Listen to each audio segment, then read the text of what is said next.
जो आज कदम तल्ला में हो रहा है, लोगों का जान जा रहा है, घर जलाया जा रहा है, वो भी पूजा के समय। यही चीज़ थोड़े दिन पहले गणतंत्र समय हुआ, रानीर बाज़ार में हुआ। मुझे लगता है कि ये जो किया जा रहा है, ये इसके पीछे किसी न किसी का हाथ है। ये लोग चाहते हैं कि त्रिपुरा में वायलेंस हो, जैसे मणिपुर में हुआ, और आज मणिपुर 20 साल पीछे चला गया है वायलेंस के लिए। त्रिपुरा भी पीछे जाएगा। मैं नहीं चाहता हूँ ये सब हो।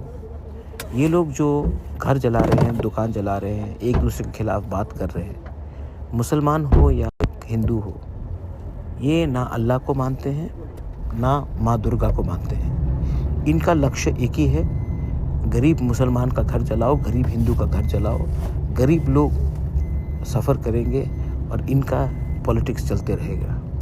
मैं आप सबको अपील करता हूँ, इस समय शांति रखो। इसके पीछे जो भी है, इनको सक्सेसफुल होने नहीं दो।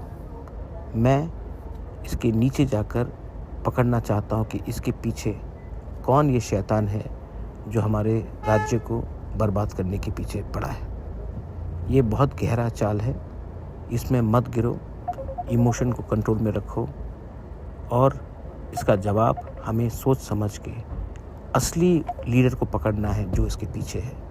और वो असली लीडर ना भगवान को मानता है, ना अल्लाह को मानता है। ये मेरा मैसेज सबको है।